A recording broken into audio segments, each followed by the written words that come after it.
स्वागत है आपका हमारे YouTube चैनल अध्ययन विज्ञान में। हम बात कर रहे हैं सीबीएसई क्लास 10th बायोलॉजी के चैप्टर लाइफ प्रोसेस की, और ये लाइफ प्रोसेस का हमारा 5वां लेक्चर है। जिस किसी ने भी पहले के 4 लेक्चर्स ना देखे हों वो ऊपर दिए हुए आई बटन पे क्लिक करके पहले के 4 लेक्चर्स देख सकता है। तो शुरू करते हैं। हम लोग अब तक डिस्कस कर चुके हैं लाइफ प्रोसेस के इंट्रोडक्शन पे बात कर लिया हम लोगों ने, न्यूट्रिशन में हम लोगों ने न्यूट्रिशन के इंट्रोडक्शन पे बात करा, प्लांट न्यूट्रिशन पे बात करा और एनिमल न्यूट्रिशन पे बात करा। आज हम लोगों को बात करना है न्यूट्रिशन इन ह्यूमंस पे।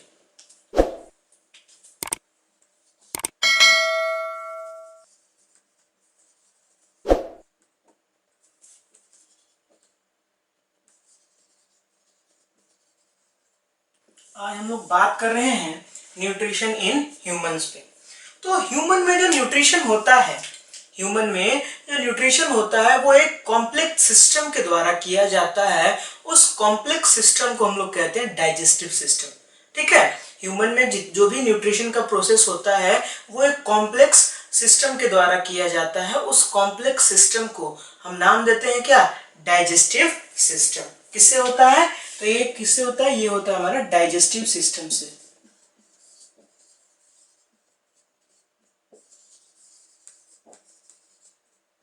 डाइजेस्टिव सिस्टम पे। अब ये जो डाइजेस्टिव सिस्टम है, इस डाइजेस्टिव सिस्टम के 2 पार्ट्स होते हैं। इस डाइजेस्टिव सिस्टम के 2 पार्ट्स होते हैं। कौन कौन? इस डाइजेस्टिव सिस्टम के 2 पार्ट होते हैं। पहला होता है एलिमेंट्री कैनाल,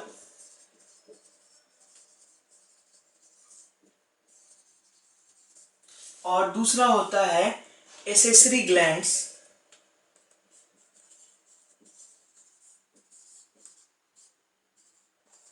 एसेसरी ग्लैंड्स और कह दो डाइजेस्टिव ग्लैंड्स।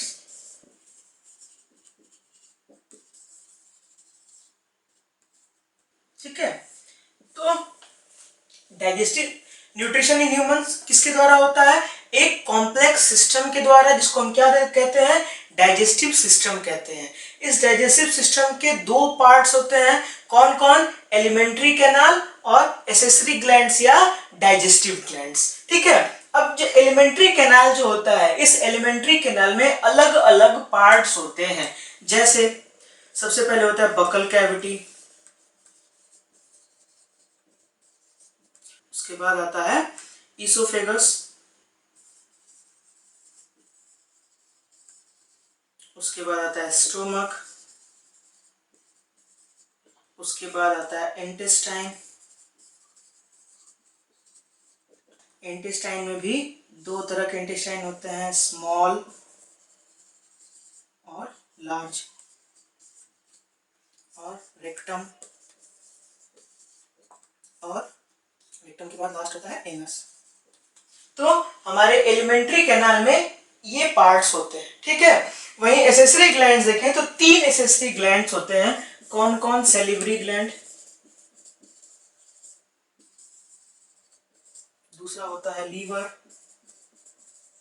और तीसरा होता है पैंक्रियास। ठीक है, तो डाइजेस्टिव सिस्टम में 2 पार्ट्स कौन कौन? एलिमेंट्री कैनाल और एसेसरी ग्लैंड्स। एसेसरी ग्लैंड्स में एलिमेंट्री कैनाल अलग अलग पार्ट्स में बांटा होता है। इसमें buckle cavity, oesophagus, stomach, intestine, rectum, anus होता है। वहीं एसेसरी ग्लैंड्स 3 तरह के होते हैं। कौन कौन? सेलिवरी ग्लैंड, लीवर और पैनक्रियास।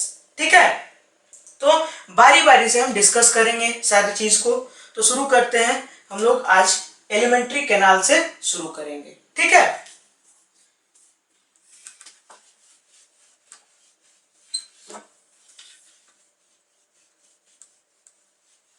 हाँ, तो ये है हमारा ह्यूमन डाइजेस्टिव सिस्टम। इसमें मैंने बताया था कि इसमें अलग अलग पार्ट्स होते हैं। इसको हम लोग कहते हैं एलिमेंट्री कैनाल, और इसमें अलग अलग पार्ट्स होते हैं। जैसे कौन कौन थे?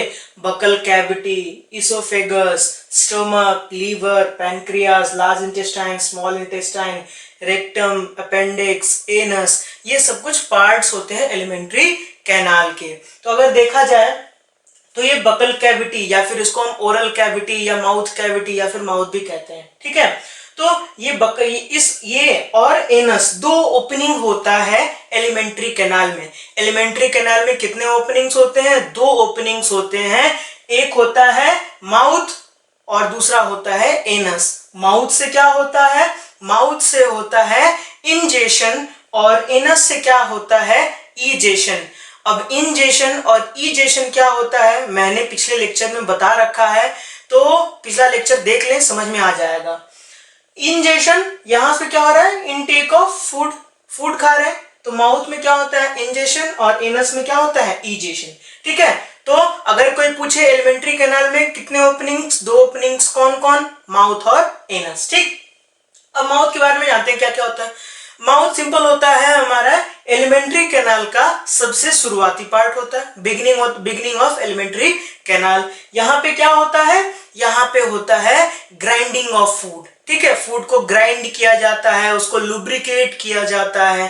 तो ग्राइंडिंग और लुब्रिकेटिंग कहाँ होता है? माउथ में होता है। ठीक है, इसके बाद यहाँ फूड का ग्राइंडिंग होने के बाद वो फूड कहाँ जाता है?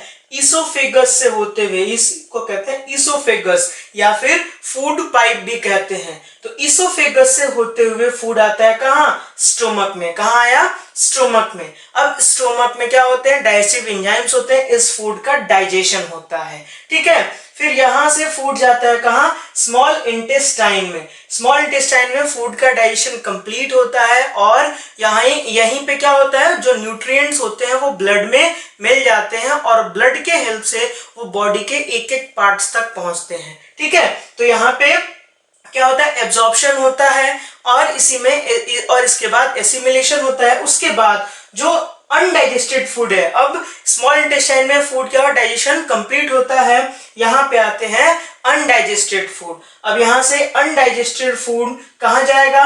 यहाँ से जाएगा रेक्टम में स्टोर होगा। लार्ज इंटेस्टाइन में क्या होता है? Undigested food.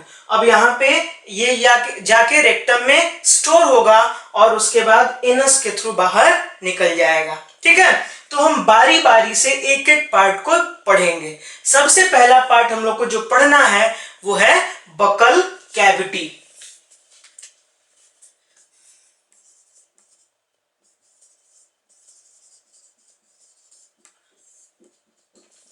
Buccal cavity, buccal cavity या फिर इसको हम माउथ कहते हैं या फिर ओरल कैविटी भी कहते हैं। अब इसके बारे में जानते हैं क्या है? ये क्या है? Beginning of elementary canal. It is beginning of elementary canal. ठीक है, ये it is beginning of elementary canal. दूसरा, it is the place where digestion starts। ठीक है, अब एलिमेंट्री कैनाल का माउथ वैसा पार्ट है जहां से क्या होता है? डाइजेशन स्टार्ट होता है। ठीक है, अगला इसके बारे में अगर लिखे तो grinding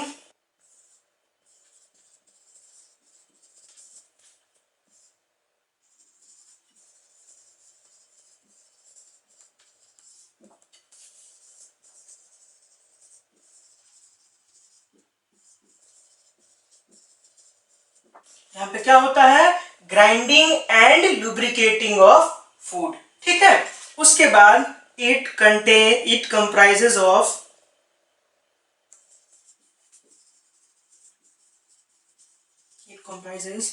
teeth,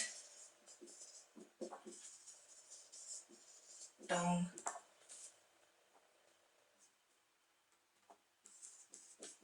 lips and salivary gland. ठीक है, तो क्या क्या बताया मैंने बताया कि माउथ में क्या होता है? माउथ क्या होता है? बिगिनिंग ऑफ एलिमेंट्री कैनाल, मैंने बता दिया था थोड़ी देर पहले। उसके बाद it is the place where digestion starts. ये एलिमेंट्री कैनाल का वैसा पार्ट है जहां पे डाइजेशन स्टार्ट होता है। अब यहाँ इसमें होता क्या है? इसमें grinding and lubricating of food. Grinding, food का क्या होता है? स्मॉल पार्टिकल्स में तोड़ते हैं, टूटता है और उसके साथ सलाइवा मिक्स होता है जिससे वो लुब्रिकेट होता है। ठीक है, तो grinding and lubricating of food कहाँ होता है ये चीज? ये grinding and lubricating of food होता है हमारा बकल कैविटी या फिर माउथ में। उसके बाद इसमें होते हैं 3 पार्ट्स मेनली होते हैं, कौन कौन? टीथ, टंग, लिप्स और एक ग्लैंड होता है, इसको हम कहते हैं सैलिवरी ग्लैंड। ठीक है, मैंने बताया था कि डाइजेस्टिव सिस्टम में 3 एसेसरी ग्लैंड्स होते हैं, जिसमें से एक था सलाइवा सैलिवरी ग्लैंड, दूसरा था पैनक्रियास और तीसरा लिवर। ठीक है, तो एक सैलिवरी ग्लैंड ये कहाँ होता है? ये हमारे माउथ में होता है। ठीक है, अब मैंने बताया कि इसमें 3 चीजें होती हैं, टीथ, टंग और लिप्स। ठीक है, और एक सैलिवरी ग्लैंड, इतना कुछ होता है। ठीक है, तो हम इन चारों को हम थोड़ा एक्सप्लेन कर लेते हैं। सबसे पहले हम बात करते हैं टीथ की। ठीक है, जिसे लिखना हो वीडियो पॉज करके लिख लेगा।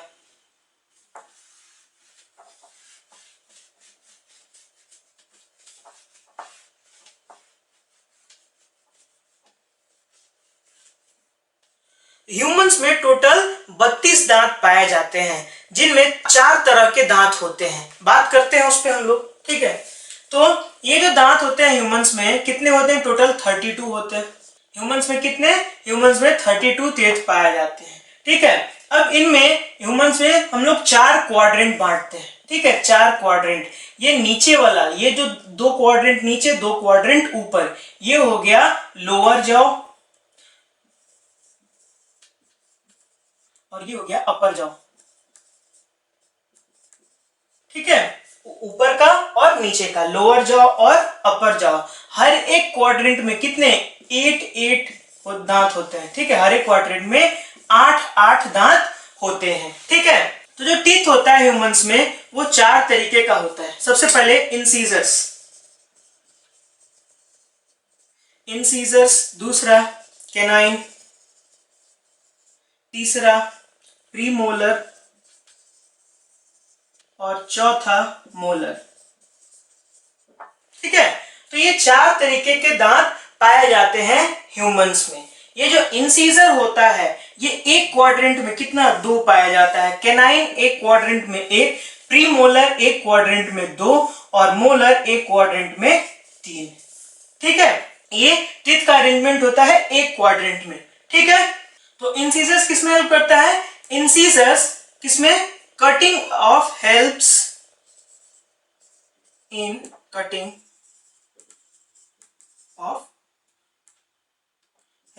Of food. ठीक है, कैनाइन किसमें हेल्प करता है? कैनाइन करता है टीयरिंग ऑफ फूड में, टीयरिंग ऑफ फूड। उसके बाद प्रीमोलर जो होता है ये कोर्स ग्राइंडिंग, और मोलर जो होता है वो फाइन ग्राइंडिंग में। देखो, इंसीजर्स किसमें हेल्प कर रहा है? कटिंग ऑफ फूड में। फूड को काटने में कौन हेल्प करता है? तो इंसीजर। कैनाइन क्या करता है? ये टीयरिंग ऑफ फूड में। ठीक है, उसके बाद प्रीमोलर क्या करता है? कोर्स ग्राइंडिंग और मोलर फाइन ग्राइंडिंग। अब कोर्स ग्राइंडिंग और फाइन ग्राइंडिंग में डिफरेंस समझो। ठीक है, कोर्स ग्राइंडिंग मतलब क्या होता है? दरदरा पिसा हुआ। फाइन ग्राइंडिंग मतलब बहुत महीन पिसा हुआ। ठीक है, तो प्रीमोलर क्या करते हैं? ये फूड को कोर्स ग्राइंड करते हैं और मोलर फूड को फाइन ग्राइंडिंग करते हैं। ठीक है, तो ये 4 तरह के दांत पाए जाते हैं। ठीक, तो अगर कोई पूछे ह्यूमंस में कितने दांत, तो ह्यूमंस में 32 दांत होते हैं। उसके बाद कितने तरह के दांत होते हैं? तो 4 तरह के दांत होते हैं। कौन कौन? इंसीजर, कैनाइन, प्रीमोलर और मोलर। एक क्वाड्रेंट में कितने इंसीजर पाए जाते हैं? 2 इंसीजर। एक क्वाड्रेंट में कैनाइन कितने पाए जाते हैं? तो 1। उसके बाद प्रीमोलर कितने पाए जाते हैं? तो 2।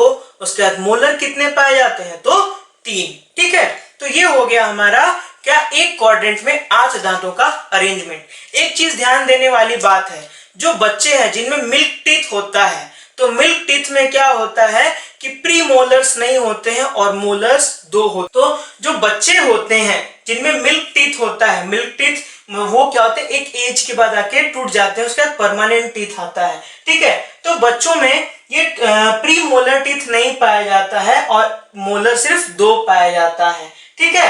ह्यूमंस में, एडल्ट ह्यूमन में 32 दांत होते हैं, वहीं एक बच्चे में जिसमें मिल्क टीथ है उसके पास कितने 20 दांत होते हैं। उनमें कौन कौन से दांत एब्सेंट रहते हैं? तो उनमें प्री मोलर और एक मोलर ये एब्सेंट रहता है। तो उनको अगर मिल्क टीथ का अरेंजमेंट हम देख लें तो उसमें इंसीजर कितने? 2, केनाइन 1, प्री मोलर 0 और मोलर 2।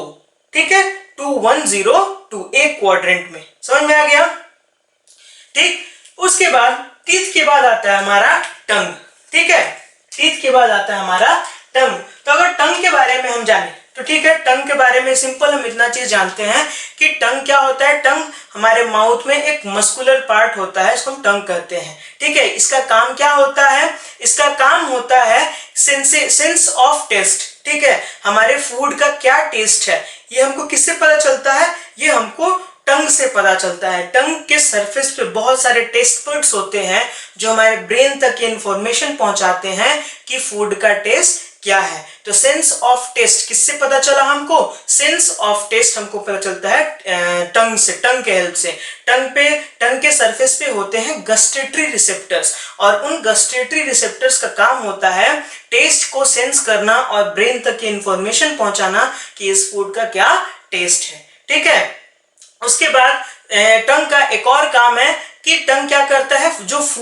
जो फूड हम खा रहे हैं, ठीक है, जो फूड हम इनटेक किए, वो जो हमारे माउथ में इसका ग्राइंडिंग चल रहा है उसको टर्न करने का काम और सलाइवा के साथ मिक्स करने का काम कौन करता है? उसका टर्निंग और सलाइवा के साथ मिक्स करने का काम किसका होता है? टंग का होता है। तो टंग क्या क्या किया? टंग 2 काम किया। एक तो सेंस ऑफ टेस्ट पता चला, फूड का टेस्ट कैसा था, और दूसरा क्या पता चला? और दूसरा क्या हुआ कि दूसरा फूड को टर्न किया ताकि सलाइवा उसमें पूरे फूड में अच्छे तरीके से मिल जाए। ठीक है, समझ में आ गया? ये था हमारा टंग। टंग के बाद आते हैं लिप। लिप का सिंपल सा बात समझ लो, ये ऊपर का पोर्शन क्या होता है? लिप होता है। अब इस लिप का क्या काम है कि जो चीज हमारे माउथ में गया, जो फूड हम इनटेक किए, वो फूड हमारे माउथ से बाहर ना निकले, या फिर हमारे माउथ में जो सलाइवा प्रोड्यूस हो रहा है, ठीक है, वो सलाइवा हमारे माउथ से बाहर ना निकले। ठीक, समझ में आ गया?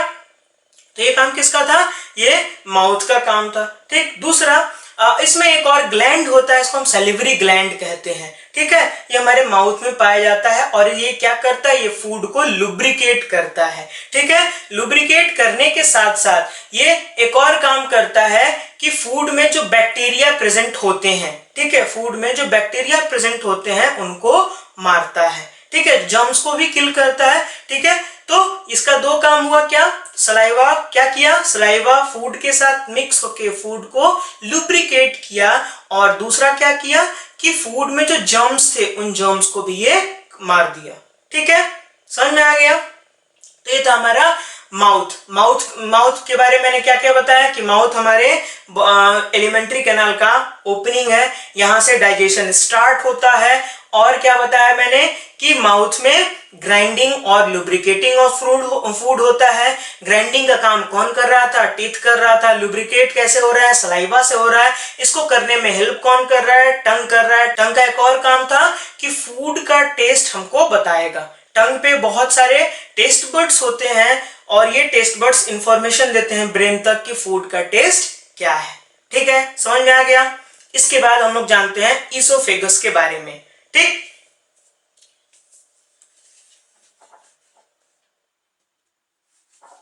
हाँ, तो अगला है ईसोफेगस। ईसोफेगस क्या है? ये वाला जो पाइप है, जो ट्यूब लाइक स्ट्रक्चर है, इसी को हम कह रहे हैं ईसोफेगस। मैंने बोला था कि इसको हम लोग फूड पाइप भी कहते हैं। ठीक है, यहाँ दिख रहा है ये क्या कर रहा है? ये माउथ और स्टोमक को कनेक्ट कर रहा है। ठीक है, तो वही पहला पॉइंट मैंने लिखा कि it is a tube that connects mouth and stomach. ठीक है, ये ऐसा ट्यूब है जो माउथ और स्टोमक को कनेक्ट करता है। दूसरा मैंने क्या लिखा? Helps in transportation of food from mouth to stomach. अब माउथ से स्टोमक में किसी फूड को आना होगा तो वो किसके थ्रू आएगा? वो इसे ईसोफेगस के ही थ्रू आता है।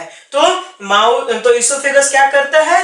Transportation of food from mouth to stomach. ठीक है, माउथ से स्टोमक तक फूड को ट्रांसपोर्ट करता है। ठीक है, helps in transportation of food from mouth to stomach. ठीक, उसके बाद मैंने बताया कि अब देखो, अब इसमें क्या होता है कि ये जो मूवमेंट होता है ये ऐसा नहीं है कि इसमें से फूड सीधा नीचे गिर जाता है। इसमें क्या होता है, इसमें एक मस्कुलर मूवमेंट होता है, कॉन्ट्रैक्शन एंड एक्सपेंशन का। ठीक है, इसमें एक मस्कुलर मूवमेंट होता है, कॉन्ट्रैक्शन एंड एक्सपेंशन का। ठीक है, देखो समझो क्या होता है। जैसे ये है इसोफेगस, मान लो ये इसोफेगस है, इस साइड माउथ है, इस साइड स्टोमक है। ठीक है, माउथ से फूड यहाँ पे आया। ठीक, अब यहाँ पे आने के बाद क्या होगा कि पहले तो ये एक्सपेंड किया। ठीक, जब एक्सपेंड किया, फूड इसमें आया तो एक्सपेंड किया, तो अब क्या होगा कि नीचे वाला पार्ट, ये पार्ट क्या होगा, अब ये पार्ट कॉन्ट्रैक्ट करेगा और नीचे वाला पार्ट क्या करेगा, एक्सपेंड करेगा। ठीक है, तो ये कॉन्ट्रैक्ट किया तो फूड नीचे की तरफ पुश हुआ, अब नीचे वाला पार्ट एक्सपेंड हुआ। ठीक, फिर नीचे वाला पार्ट, जैसे ही फूड नीचे जाएगा, अब नीचे वाला पार्ट क्या करेगा, नीचे वाला पार्ट कॉन्ट्रैक्ट करेगा। ठीक है, पहले यहाँ कॉन्ट्रैक्शन हुआ, ठीक, तो फूड नीचे पुश हुआ, फिर यहाँ से फूड नीचे आया, अब यहाँ आया तो फिर यहाँ पे कॉन्ट्रैक्शन हुआ तो फूड और नीचे पुश हुआ, फिर यहाँ आया तो यहाँ भी कॉन्ट्रैक्शन हुआ, नीचे रिलैक्सेशन हुआ। इसी तरह फूड नीचे कॉन्ट्रैक्शन रिलैक्सेशन होते हुए फूड माउथ से स्टोमक तक पहुंचता है। ठीक है, तो एक मस्कुलर मूवमेंट के थ्रू फूड माउथ से स्टोमक तक पहुंचता है इसोफेगस के हेल्प से। उस मस्कुलर मूवमेंट को क्या कहते हैं, उस मस्कुलर मूवमेंट को कहते हैं पेरिस्टाल्सिस मूवमेंट। पेरिस्टाल्सिस मूवमेंट वो मूवमेंट होता है जिसके हेल्प से क्या होता है, इसोफेगस में ट्रांसपोर्टेशन ऑफ फूड होता है। इसमें क्या होता है, इसोफेगस के वॉल का कॉन्ट्रैक्शन एंड एक्सपेंशन होता है। तो पेरिस्टाल्सिस मूवमेंट क्या होता है, पेरिस्टाल्सिस मूवमेंट ये ऐसा मस्कुलर मूवमेंट होता है जो किसमें होता है, जो इस इसोफेगस में होता है। इसमें क्या होता है, इसमें इसोफेगस का जो वॉल होता है वो कॉन्ट्रैक्ट और एक्सपेंड करते हैं, जिसके हेल्प से फूड क्या होता है, माउथ से स्टोमक की तरफ पुश होता है। ठीक है, तो इसी मूवमेंट को हम कहते हैं पेरिस्टाल्सिस मूवमेंट। तो अगला पॉइंट वह मैंने लिखा कि a muscular movement pushes the food down to the esophagus is called peristalsis movement। ठीक है, ऐसा मस्कुलर मूवमेंट जिसके हेल्प से फूड क्या होता है, इसोफेगस में नीचे के तरफ पुश होता है, होते होते स्टोमक तक पहुंचता है, उसी मस्कुलर मूवमेंट को हम कहते हैं पेरिस्टाल्सिस मूवमेंट। ठीक है, पेरिस्टाल्सिस मूवमेंट समझ गए।